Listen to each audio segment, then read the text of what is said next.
Japan's National Police Agency registers between 80,000 to 100,000 missing people every year. While many cases likely go unreported, the vast majority of these documented individuals are fortunately found by the end of the year of their disappearance. But sadly, some are never seen again. This is a compilation of the true, unsolved vanishing of 3 of those people.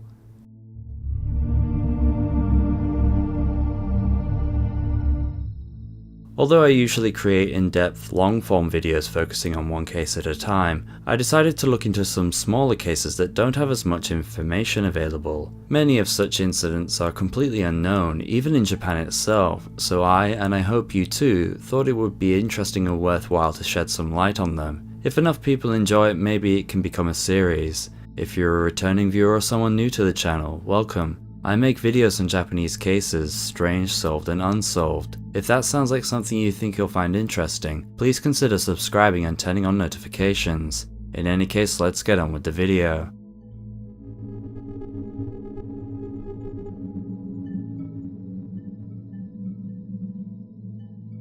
Five-year-old nursery school student Kenji Yanagida seemed to be a happy, lively boy. The youngest of 4 brothers, he lived in a town called Mikunicho in Fukui Prefecture, where his 49-year-old father Hideo worked as a fishmonger right beside the Kuzuryu River with his wife. Despite the tough job, the family was said to be very close and loving. One of Kenji's defining features was his dimples that used to show whenever he smiled, but sadly, the family would unexpectedly never see those dimples again. On Saturday the 7th of March 1998, the wind was particularly strong, making the sea especially turbulent. As a result, the fishing boats remained in harbour that day. Despite the rough weather, Hideo and his wife were very busy at their fish shop. It was the day before the big fish market opened, so they needed to prepare all their products for sale. And since it was the weekend, Kenji was off from nursery school, meaning that he was brought along to the shop so the parents could watch him while they worked. While his parents packed fish into boxes or hung them up to dry, Kenji played by himself both inside and at the front of the shop.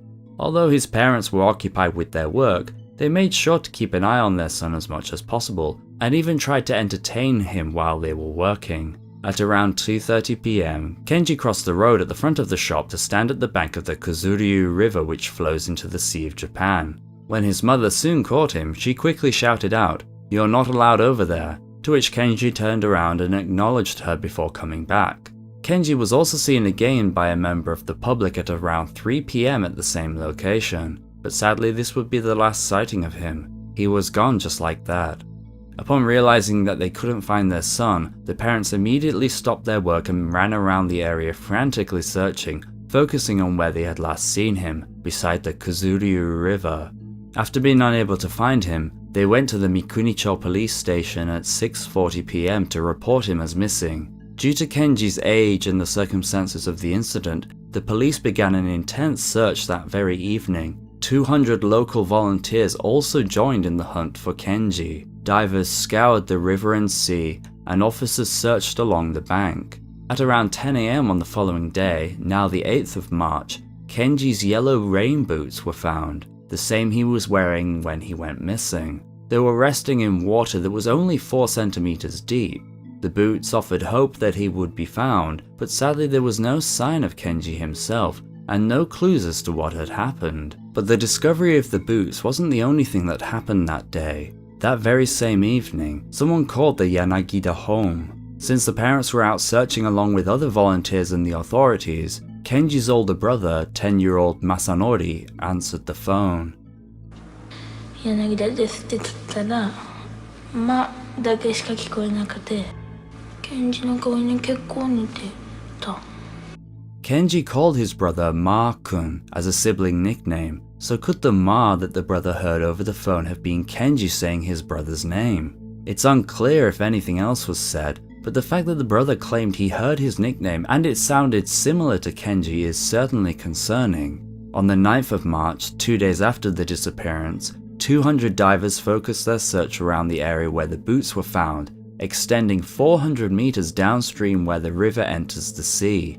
A further 150 people searched along the bank and coastline again on the following day, but no other clue was found. posters were made of Kenji, including details such as his height, weight, and clothing, but it seemed that there were no tips or sightings, even after another desperate search involving another 150 people was conducted again on the 10th of March. So, what could have happened to him? Well, the first thought is that he fell into the river and was maybe carried out into the sea. The bad weather had made the water turbulent enough that the boats never went out that day. He was very young, his boots were found on the riverbed, and he was seen at the riverbank right before he went missing by both his mother and another witness. Given the sudden nature of his disappearance, most believe that this is the most likely outcome. Some have tried to claim that he could have been taken by North Korean agents since it was on the northern coast and was during a time when kidnappings were still relatively common, but most dismiss this due to the weather and the fact that Kenji doesn't fit the profile of a person targeted by agents in the country. While children have been taken in the past, they usually go after adults. There was also no evidence of suspicious boats in the area. Others have claimed that Kenji could have been taken not by a North Korean agent, but by a twisted local or someone passing by. The area was rather quiet, especially on such a rainy day. The shop was also beside a main road, so it was possible some terrible person drove by and saw an opportunity to take him. Maybe the person threw Kenji's rain boots into the water as an attempt to throw off the investigators by making them believe his fate rested in the water. Such a thing is conceivable, but there is simply no evidence for it or any other theory for that matter. The family never got over the disappearance, and it seems they blame themselves a little for being occupied with their work. テレビ見ると生地毛がずっと見て子供をずっと追うんですわ。テレビの画面の中でいないかなっていう、そういうあれが続きましたね。Now, over 25 years later, it is unlikely he will ever be found, alive or otherwise. In 2010, after so much time had passed and no clues had been found, there was a court decision that legally declared Kenji dead, and the case was closed for good. The family continues to run the same fishmonger shop to this very day. I can't even imagine how they feel being around the location where their son vanished, but I hope they were able to move on and find some peace.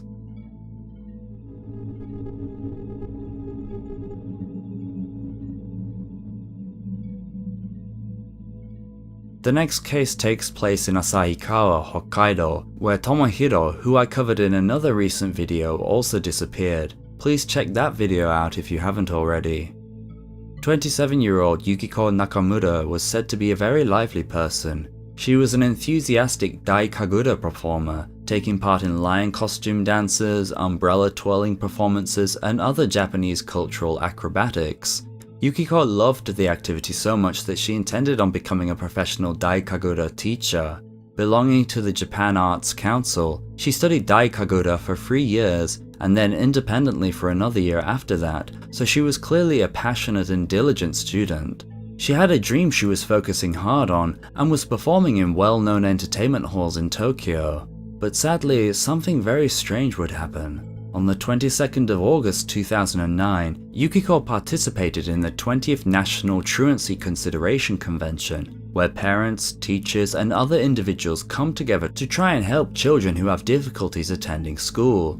During the opening, she and her group did a Dai Kagura performance for all the attendees. She specifically wanted to participate in this conference after hearing about it in her junior high school days, so she was very happy.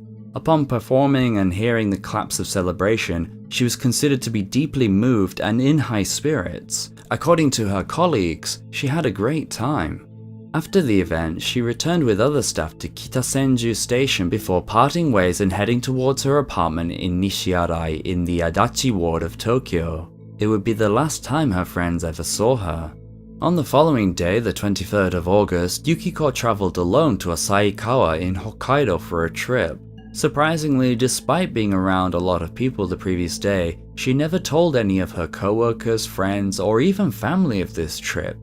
It seemed to be a spontaneous thing of sorts. Yukiko arrived at a business hotel and paid for 2 nights up front. She also made a hotel membership card. After doing so, she said something rather noteworthy to a hotel employee at the desk. "Is there somewhere quiet?" The hotel employees said there is the Ayako Miura Memorial Literature Museum and Furano, where there are large lavender fields. I can find no information about her going to these locations, however. That same evening at 8:19 p.m, Yukiko called her mother and said, "I came to Asahikawa. Yesterday's job invigorated me. The students, staff, and parents were delighted. Tomorrow I will go to Asahiyama Zoo, and will then return home on the 25th. According to the mother, Yukiko did not exhibit any changes to her personality, and seemed to be very energetic and happy. In fact, she seemed excited about her future. At 8 a.m. on the following day, the 24th of August, Yukiko posted on the social media platform Mixi via her mobile phone. For those of you that don't know, Mixi is a Japanese social media platform similar to Facebook that was very popular in the early 2000s. Her post read as follows: "I'm recovering quite well. My body and mind are also recovering quite well. The day before yesterday, I worked at an event related to truancy. I was able to recover even more thanks to the good reaction of the guests and the enjoyable interactions after the event. I'm now on a trip in Hokkaido, and I'm so excited about my recovery, LOL. It's a little early to come up with theories, but from the post and its emphasis on recovering, it would seem that before the event and trip, she was feeling down about something. She then went to contact 3 separate places on her phone. First, she called the company responsible for managing her apartment and requested some repairs to the damaged glass on a window. Second, she called a hospital and requested that they cancel an appointment booking she had for regular treatment. And finally, she sent a message to a friend from her school referred to as K. "Can we meet up when I return back to Tokyo?" All 3 of these communications display an intention to return home once her trip was over. After this, she left her hotel room at 11:20 a.m. with a small bag that contained her purse, but left her phone charging in the hotel room along with her luggage and other possessions. She was wearing jeans and a moss green jumper. If what she had said to her mother was true, Yukiko would have gone to Asahiyama Zoo, but we don't know because after leaving the hotel, she was never seen again. After failing to return to the hotel on the 25th of August, the staff got worried and contacted the authorities. They searched her room and, using the data from her mobile phone, contacted Yukiko's parents and began a search for her. Yukiko's parents and friends traveled all the way to Asahikawa to join in the search for her. Authorities and friends searched all over the areas Yukiko planned to visit, but sadly, not a single clue was found. Absolutely nothing. The case was cold immediately. And with that, all we can do is speculate and guess based on the circumstantial information we have. Some have considered that the fact that she never told anyone of her plans to travel until she was already in Asahikawa implied that the trip was spontaneous and unplanned, and therefore it was unlikely that she went to see someone.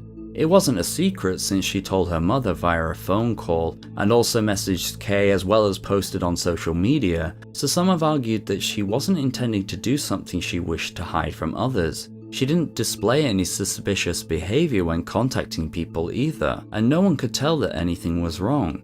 Her question when checking in, "Is there somewhere quiet?" has been focused on a lot in this case. Was there a deeper meaning behind it?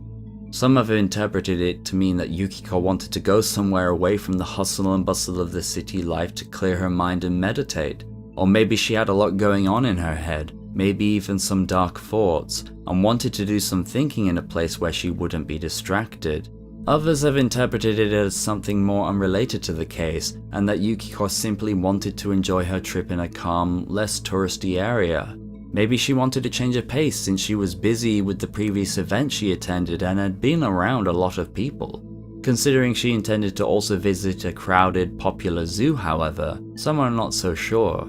While we're on the topic, Yukiko began her sightseeing on a Monday when there would have been fewer tourists around. Considering that she was a solo female traveler hoping to visit, quote, somewhere quiet, it's likely that she went to some places with almost no people there. Many of the sites around Asahikawa, like the Shirogane Blue Pond or Mount Asaidake, are rural and lack things like security cameras, especially back in 2009. Some have theorized that Yukiko could have come across a terrible person who saw their chance to do something dreadful to her. Some have also scrutinized her Mixi social media post. The overemphasis on stating that she is recovering made some believe that she was anything but. That maybe she was struggling with something and had come to Asahikawa as a final farewell. The fact that she said she was, quote, recovering means that she had, at the very least, suffered previously from something. However, her other calls and messages, the call to the apartment company to fix the window, the message to her friend asking to meet up when she returned, and the call to her mother all imply that she intended to return home to Tokyo. Even the hospital cancellation, if she had no intention of returning, why bother doing such a thing? It doesn't seem like a priority for someone if they were never intending to return. We also can't overlook that Yukiko's mother said she sounded fine on the phone and was even in high spirits because of her successful event.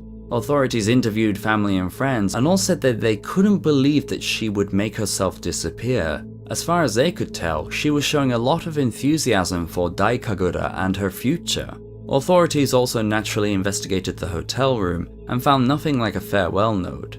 Speaking of the room, with the phone left charging and the way her items had been organized, authorities believe that Yukiko had likely just intended to pop out a bit before returning, maybe just to the shops or a nearby tourist attraction and back since she only took her purse. Now, it is a common thing for people to leave possessions behind if they intend to disappear since they won't need them anymore. But there was something different about this according to the authorities, since the items had not just been left behind, but seemed to have been left with the intention of coming back to them. One unanswered question I have about this case is, did Kay reply to her message? And if they did, what did they say? I wonder if it had a connection to the incident. For example, if they said they couldn't meet her, did it push Yukiko to do something extreme? And sadly, that is where we are left with this case. There is barely any information online, and it is notorious for having almost no tips from the public at all. Just nobody has any idea what happened. Missing person posters were created with Yukiko's details, including things such as her height and weight, and her profile was posted on some official NGO missing persons websites, including the message from the family. If you are okay, please contact us. If anyone sees her, please contact the nearest police force or missing persons office. With no answers, I can't even imagine how the family must have felt and continue to feel to this day, but I hope that one day they do get some closure.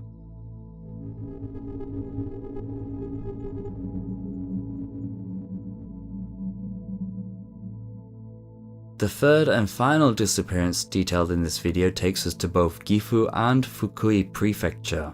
As with all the cases in this video, there is sadly very little information about the early life of 23-year-old Masatoshi Hayashi. Born on the 20th of January 1979, he was just 4 years old when his mother suddenly passed away, leaving his father Toshio, an unnamed older sister, to take care of him in a town called Tarui, Gifu Prefecture. Described as being a very good son by his father, Masatoshi was an incredibly smart and gifted person. In 1998, he was a graduate student at the lauded Gifu University, where he studied civil engineering. He was so diligent with these studies that he would often work late into the night and on weekends. In fact, according to his father, it wasn't unusual for Masatoshi to return home the following morning after staying up all night at university to work on his research papers and master's thesis.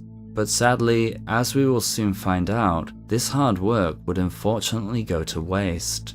On the 12th of May 1998, Masatoshi left his home via car at 9:30 AM as usual to go to university. He studied hard all throughout the day and also participated in mock interviews with his professor to prepare to enter the prestigious Dai Nippon Construction Company, in which he had been offered a tentative position.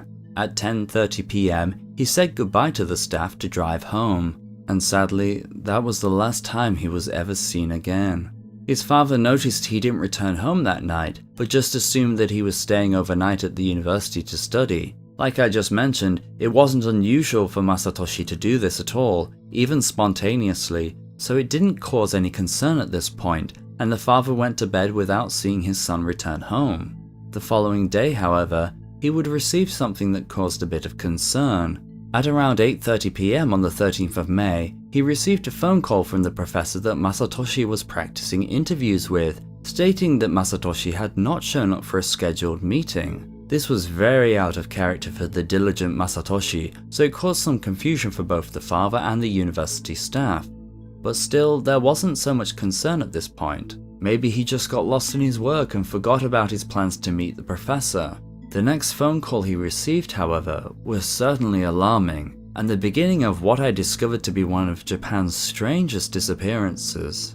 On the following day, the 14th of May, the father Toshio got a call from the Shikaura police station, a coastal town approximately 150 kilometers away from his home. The officer informed him that his son's car had been found on a road leading to a fishing spot on a beach. It was positioned in a way to block access to the beach, and had some other bizarre things about it too.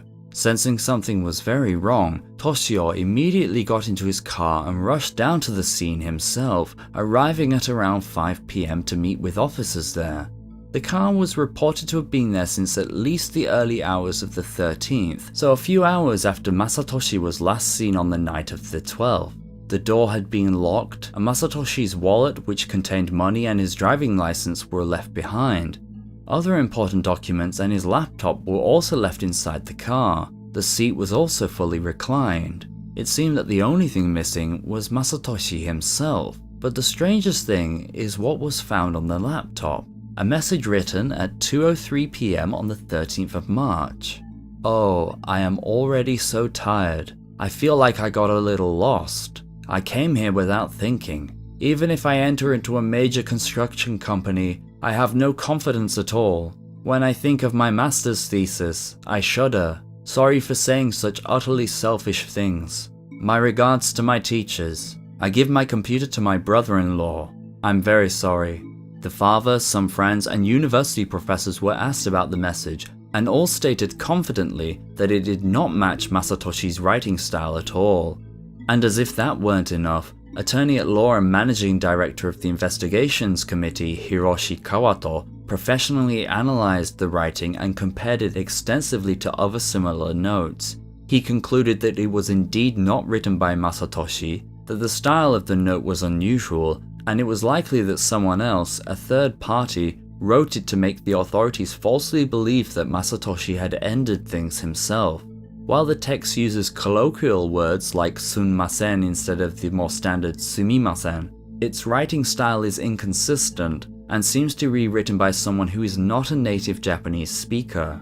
It does include Masatoshi's brother-in-law's name, however, so the father believes that Masatoshi was somehow involved in its creation or that the writer knew some personal details about him. However, the father thought it was strange since Masatoshi was not close to his brother-in-law at all. They had barely met, the brother-in-law lived in China, they never communicated, and he had only just married Masatoshi's sister, so it was considered very unusual that Masatoshi would leave his laptop to such a person. If anything, he would leave it to a friend or his father. The note on the laptop also mentions the master's thesis, which was accurate since it was what Masatoshi was working on at the time. Therefore, whoever wrote it, they knew a little about Masatoshi and the challenges he was facing. This was a sign that Masatoshi somehow got involved in foul play, but other than this message, there was nothing really to go on. It seems that there was no physical clues left in the car, and the search of the area turned up completely nothing. Masatoshi was never found, and no clues as to what could have happened were found either. Like the other cases, it just seems like he vanished into thin air. The note wasn't the end to the strangeness, however. For the next 2 months, the father would receive many silent phone calls. He would try to talk to the caller, but there would be no answer. Well, except for one time. Suddenly during one of the calls, a woman's voice suddenly said, "Is Masatoshi there?" She only ever spoke once, and the call stopped for good soon after.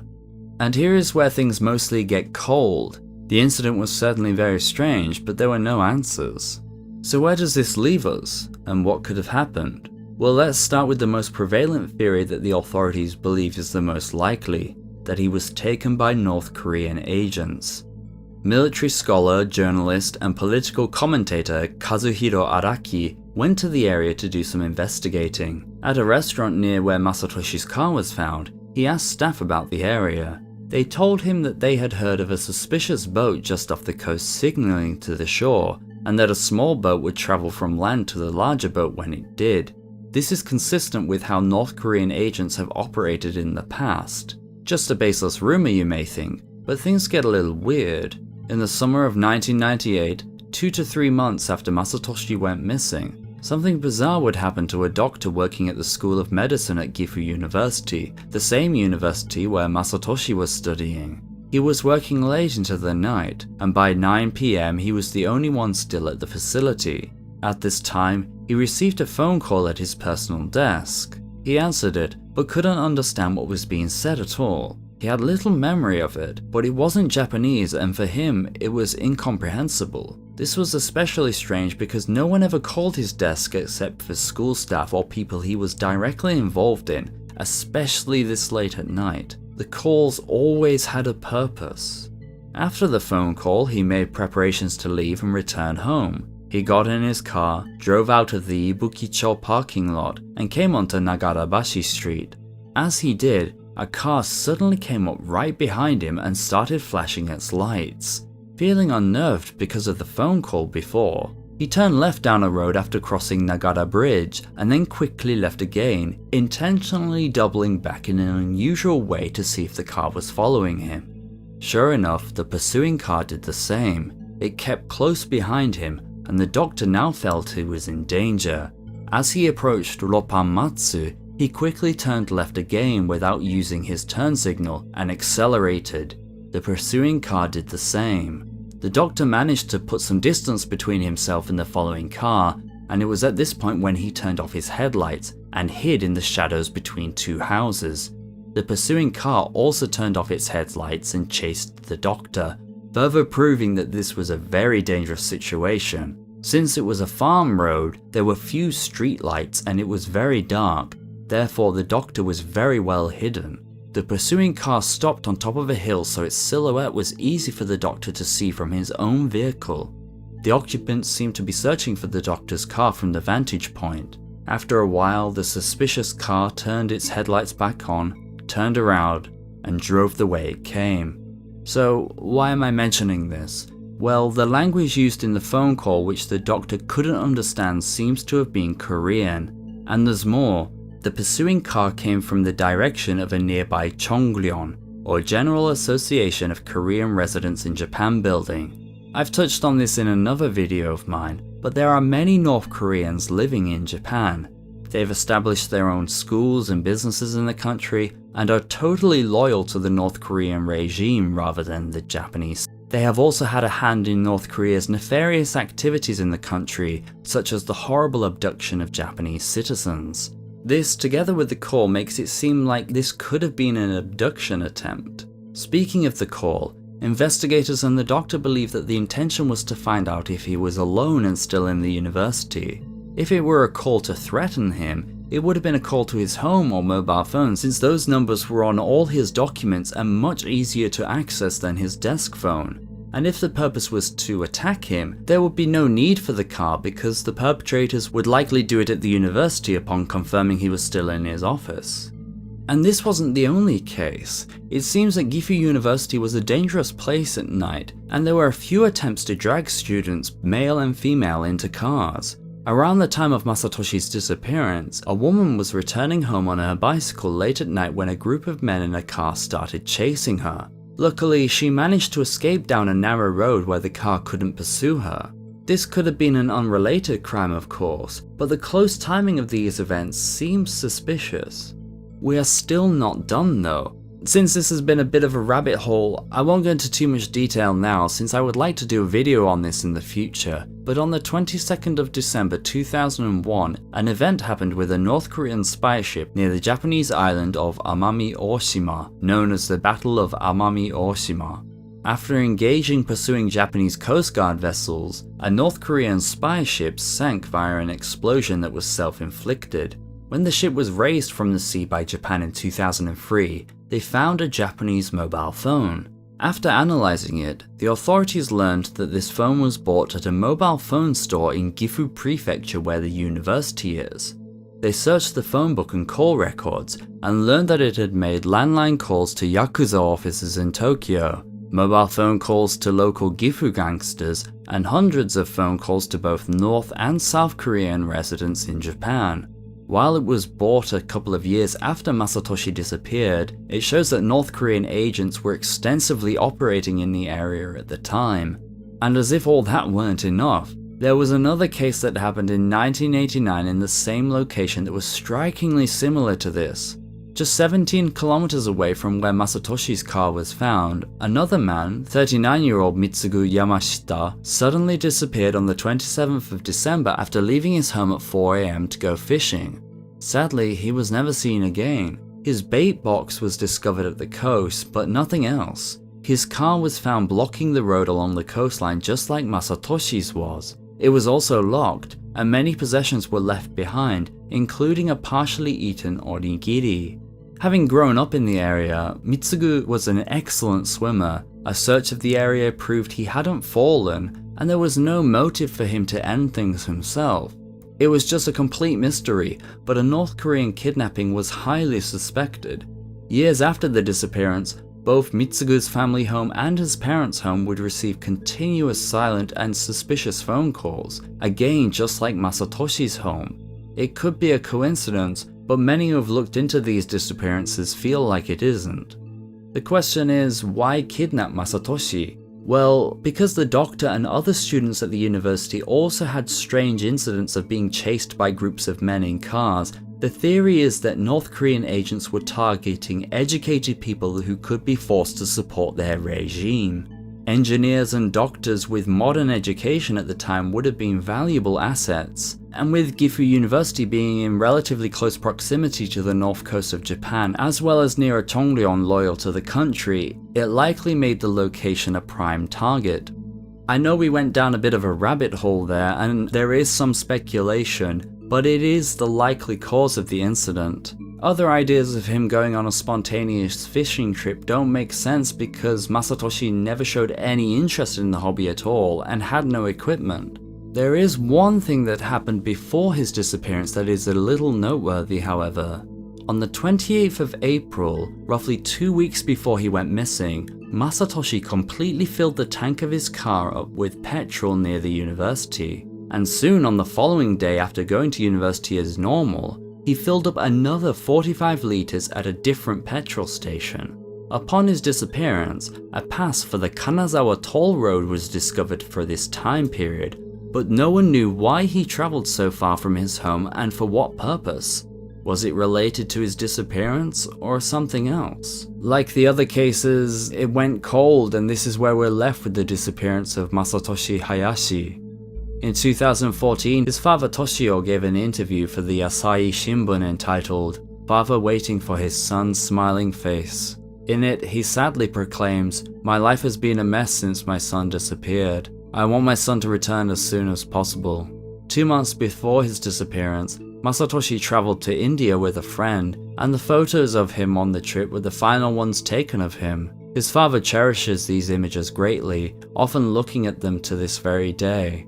The father has also campaigned with other families to put pressure on the government to get Japanese citizens back from North Korea. He attends conferences, and messages about Masatoshi have also been broadcast on shortwave radio aimed towards the country called Shiokaze in the hopes that he could be listening. One day, I hope we learn the fates of Kenji, Yukiko, and Masatoshi, so the families can finally have the closure they are entitled to. Until that time, however, the 3 cases will continue to remain unsolved. Thank you for watching my 45th YouTube video. If you liked it, feel free to give it a thumbs up and subscribe if you wish to see more videos like this about Japan. Cases that lack closure can be quite frustrating to learn about, but I feel like some light should be shed upon them because they often don't get the same attention as the bigger, well-known cases. Unfortunately, they often end abruptly too, soon going cold with no leads and ending up as mysteries for years and years. Clues in Masatoshi's at least point to him being alive, but I'm not sure about Kenji and Yukiko. But what do you think about the cases? Let me know in the comments below. Anyway, that's enough from me. Until next time, goodbye.